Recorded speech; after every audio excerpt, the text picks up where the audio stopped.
Now, this year, as Father's Day and Juneteenth overlap, a new photography exhibit is celebrating Black fatherhood. 75 photographs that display the love and joy of Black men for their children are being showcased at Washington, D.C.'s Corcoran School of Arts and Design. NBC News Now correspondent Zinhle Essamuah headed down to D.C. to see this important exhibition. How important is it for you to see other Black people, like on TV, in the shows you watch? Yeah, because there's not much Black people on TV and shows at my school. For Black men, portrayal in the media is not only narrow, but oftentimes negative. What do you think we as a country, as a culture, get wrong about fatherhood for Black men? That when we make a mistake, it's intentional. There is an issue with how Black people in general are portrayed in the media, especially with all of the police killings of Black men and women.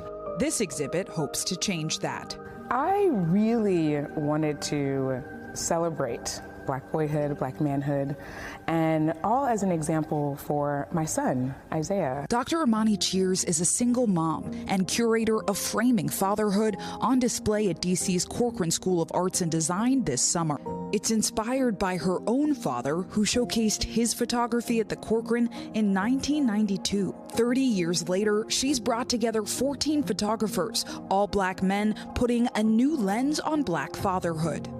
Man, Black fatherhood is so necessary. It's responsibility, discipline, protection. You are a new dad. How is fatherhood for you? Well, fatherhood has been absolutely wonderful. To me, a great Black father is someone that's walking down the street in a suit, but it's also that guy that you see a picture of that's covered in tattoos and a do-rag. Cunningham is talking about how Black men are represented and perceived. Today, while there are more Black people on the big screen, a recent study by McKinsey showing that about 11% of on-screen leads or co-leads are Black, the same can't be said about those writing the stories.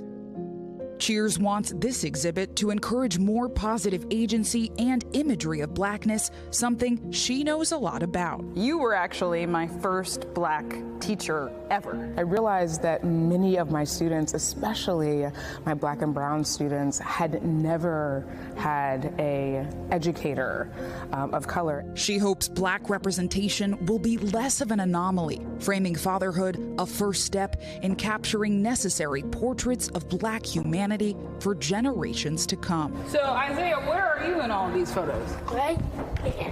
How do you feel about being a Black boy? I feel proud and happy. Our thanks to Zinhle Essamuah for that story. And for those who do want to go see it in person, it's in Washington, D.C. at the Corcoran, and it'll be open to the public until July 31st. Thanks for watching our YouTube channel. Follow today's top stories and breaking news by downloading the NBC News app.